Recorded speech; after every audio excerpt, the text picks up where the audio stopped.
Hi, Sejana here, and right now I'm doing my after preaching sermon video. This is a tradition that I've kind of kept up over the past several weeks.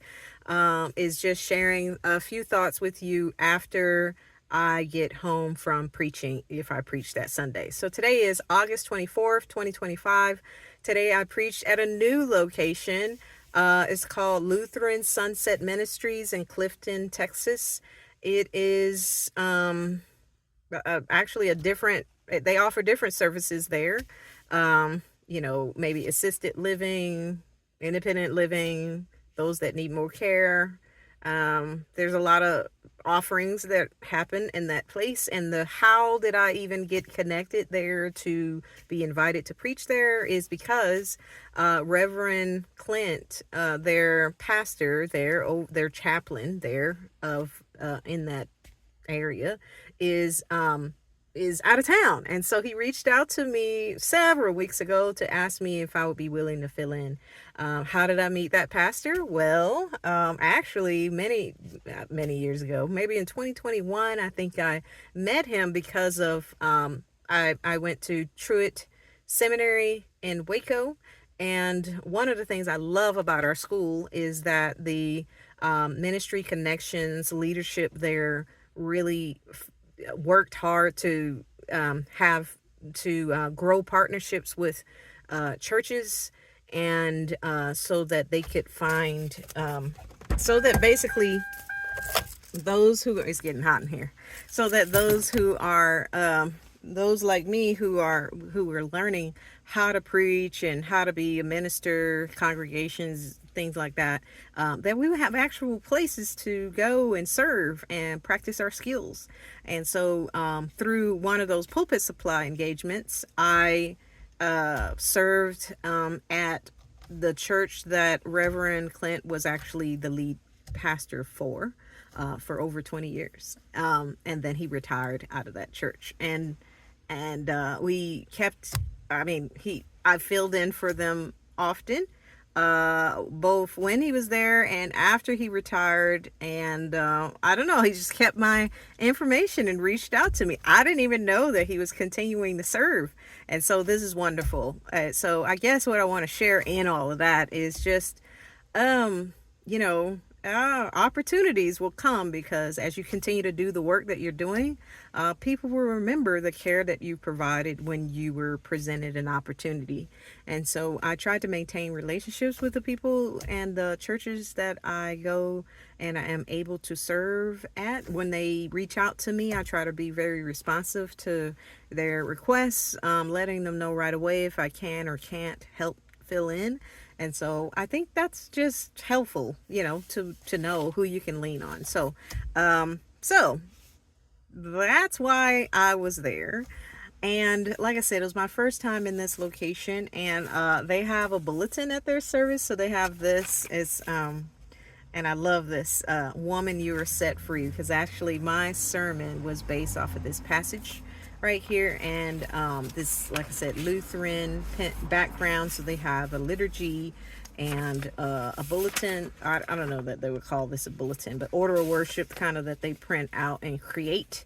My sermon title is When Rules Matter More Than People, based off of Luke 13:10 through 17. They also use this celebrate, which has basically the lectionary passages for this Sunday on their prayer of the day, song, So and on the back, here's my, I didn't even see this until I parked, but basically here's my bio information and next offerings as far as the worship is concerned. So, yeah, I was the person that helped to lead the worship today, in moving the service along, basically just like what Pastor Reverend Clint would do.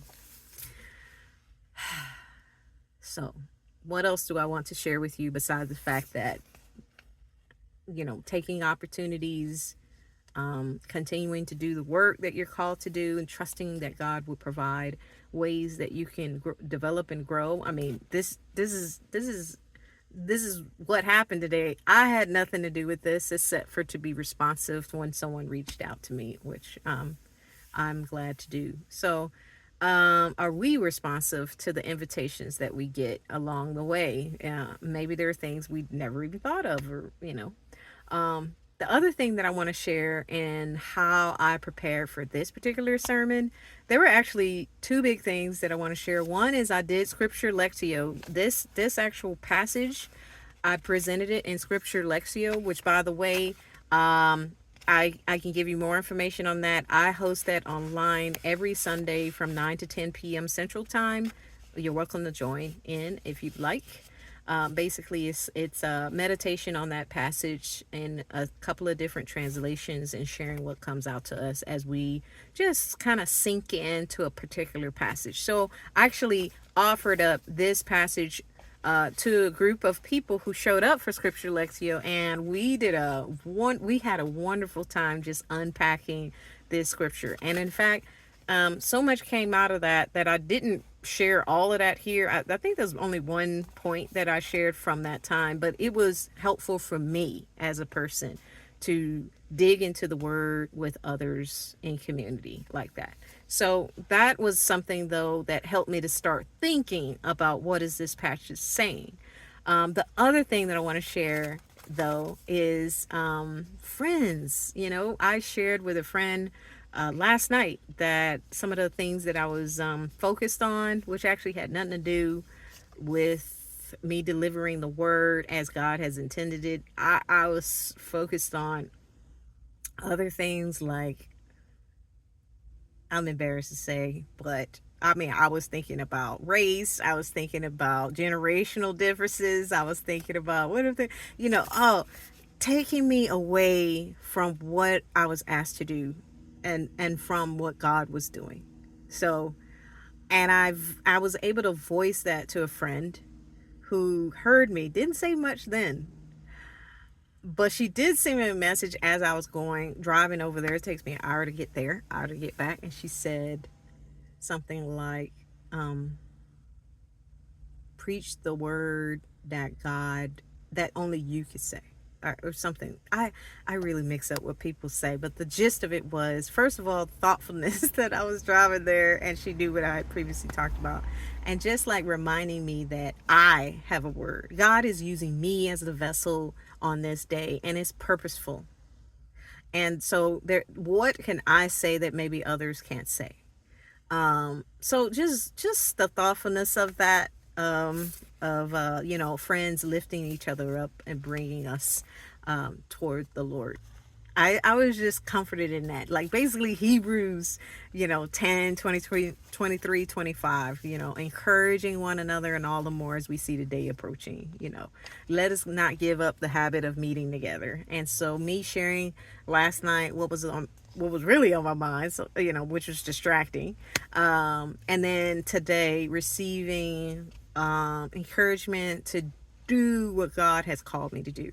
So, oh wow, preacher, teacher, whatever it is your role is, may God continue to use you. You know the Lord for a reason, and there are ways that only you, repeating what my friend told me, there are ways that only you, and words that only you, and messages of hope and encouragement and empowerment and deliverance and healing that only you can give, that the Lord can give through you to them. So, yeah, I'm very aware of how different people and circumstances help lead me along, and I when I recognize them, I thank God for them. So I thank God for all the ways that I've been able to prepare for today and prepare for the word that was given today. I'm very grateful, and I pray for those in that particular congregation, in that particular group or facility. I hate to use the word facility, more like in that ministries, people in those ministries, and that pastor, Reverend Clint, who God put me on his mind again, and I was offered an opportunity to come again. I'm grateful for all the ways that God uses us to continue to equip and encourage one another, and all the more as we see the day approaching, right? Hebrews 10, 23, 25. All right, so may this word encourage and bless you to keep on doing what you're doing. You never know what opportunities are going to come up next and how God will use you. All right? Okay, bye bye.